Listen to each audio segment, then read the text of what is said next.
안녕하십니까. 국어는 논리다 논리 퀴즈 해설하겠습니다. 과학 문제를 가지고 왔습니다. 행정고시에 출제된 문제입니다. 먼저 문제를 푸시고 해설 강의를 들으시기 바랍니다. 항상 말씀드리지만 정확하게 읽고 깔끔하게 정리한 후에 문제를 푸셔야 합니다. 실전에 사용할 수 없는 요령 비법 따위에 현혹되어서는 안 됩니다. 문제를 푸셨다는 전제 하에 두 가지 말씀드리겠습니다. 먼저 글에 나오는 용어들을 구분할 줄 알아야 합니다. 이 글에서는 둘레와 인계둘레, 탈출 속도와 빛의 속도의 차이를 정확하게 파악하시고 읽어야 되겠습니다. 두 번째는 글의 내용에서 어떤 관계를 나타내는 말이 나오면 반드시 수식으로 바꿔 쓰셔야 합니다. 그렇게 하는 것이 더 빠르고 정확하게 푸는 방법입니다. 자, 문제로 가겠습니다. 다음 글의 미첼의 이론에서 추론할 수 있는 것은, 미첼의 이론 잘 봅시다. 1873년 영국의 자연철학자 존 미첼은 빛이 입자라는 가정하에 별의 질량과 반지름에 따라 빛이 그 별을 탈출할 수 없는 경우가 있을 수 있다고 주장했다. 그는 다음과 같은 계산을 통해 이를 설명했다. 자, 여러분 보세요. 자, 뒤에 나오는 계산은요, 질량이 크면 작으면, 반지름이 크면 작으면 빛이 별을 탈출할 수 없다, 이렇게 이야기하는 글이겠죠. 그죠? 그리고 그걸 계산해 준다고 그랬습니다. 별의 표면에서 얼마간의 초기 속도로 입자를 쏘아 올려 아무런 방해 없이 위로 올라간다고 가정해보자. 만약 초기 속도가 충분히 빠르지 않으면 별의 중력은 잡아당기겠죠. 속도를 느리게 하고 그 입자를 별의 표면으로 되돌아오게 할 것이다. 만약 초기 속도가 충분히 빠르면 탈출할 것이다. 반대죠. 자, 이렇게 입자가 별을 탈출할 수 있는 최소한의 초기 속도를 탈출 속도라고 그럽니다. 탈출 속도가 뭐라고요? 입자가 별을 탈출할 수 있는 초기 속도입니다. 자, 그 다음에 미첼은 뉴턴의 중력 이론을 이용하여 탈출 속도를 계산할 수 있었으며, 그 속도가 별 질량을 별의 둘레로 나눈 값의 제곱근에 비례한다는 걸 유도하였다. 이런 건 쓰라고 앞에서 말씀드렸습니다. 탈출 속도는 어떻다? 자, 써줄게요. 질만 쓸게요. 물론 둘레로 나눈 값의 제곱근인데, 이게 뭐다? 속도라고 그랬습니다. 그쵸? 근데 이 속도가 얼마 이상이 돼야지 탈출할 수 있다는 겁니다. 그죠? 비례한다고 했으니까 이렇게 쓸까요? 자, 그러면 질량이 비례하고 둘레에 반비례한다, 이렇게 보시면 되겠습니다. 자, 그 다음에 이를 바탕으로 미첼은 임계둘레라는 것도 추론했다. 둘레가 나왔죠. 임계둘레하고는 다른 거겠죠. 임계둘레란 탈출 속도와 빛의 속도를 같게 만드는 별의 둘레라고 말한다. 자, 여러분 보세요. 탈출 속도하고 빛의 속도가 같으면 빛이 탈출할 수 있습니다. 탈출 속도보다 빛의 속도가 크면 탈출할 수 있습니다. 자, 근데 별의 둘레가 어떻게 되나 볼게요. 빛 입자는 다른 입자들처럼 중력 영향을 받는다. 그로 인해 인계 둘레보다 작은 둘레를 가진 별에서는 탈출할 수 없다. 그렇군요. 임계 둘레는 뭐다? 인계 둘레 이상일 경우에 어떻게 돼요? 속도가 무슨 속도? 탈출 속도가 탈출 속도가 작아지겠죠. 그러면 누가 더 큽니까? 빛의 속도가 더 커져서 빛이 탈출할 수 있다. 이렇게 생각하시면 될 것 같습니다. 그런 별에서 30만 킬로의 초기 속도로 빛 입자를 쏘아 올렸을 때 입자는 우선 위로 날아갈 것이다.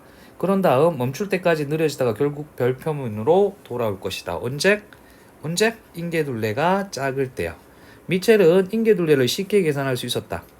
태양과 동일한 질량을 가진 별의 인계둘레는 약 19km로 계산되었다.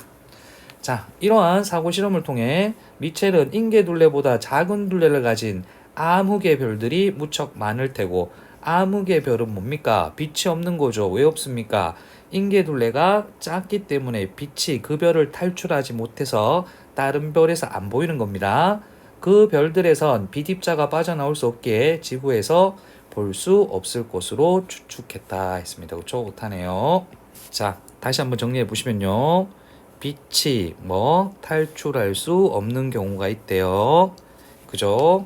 자, 탈출 속도라고 그러는데 이 탈출 속도 이상이 돼야지 탈출할 수 있습니다. 그죠? 근데 속도는 어떻게 계산한다? 질량을 별의 둘레로 나눈 값의 제곱근 요렇게 한다고 그랬습니다. 그죠? 좋습니다. 자, 그 다음에 또 인계둘레라는 걸 만들었다고 그랬습니다. 그쵸? 인계둘레. 인계둘레는 뭔가요? 탈출 속도와 빛의 속도를 같게 만든다. 즉, 빛이 탈출할 수 있게 만드는 둘레 되겠습니다. 둘레. 근데 이게 작으면요, 어떻게 되나요?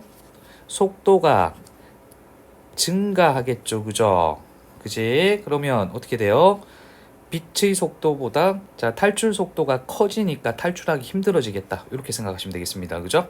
좋습니다. 뒤에는 태양을 기준으로 하니까 19km로 계산되었고 암흑 별들이 있는 이유는 뭐다? 인계 둘레보다 작은 둘레를 가진 별들이 많기 때문에 지구에서 볼 수 없다. 이렇게 생각하시면 되겠습니다. 자, 해볼게요. 잘 봐요. 1번, 인계둘레 이하의 둘레를 가진 별에 사는 존재는 뭐다? 빛이 탈출할 수 없죠. 인계둘레보다 큰 둘레를 가진 별에서 오는 빛을 관찰할 수 없나요? 자, 인계둘레보다 큰 둘레를 가진 별에서 오는 빛은 탈출할 수 있죠. 빛이 보이겠죠? 아니요.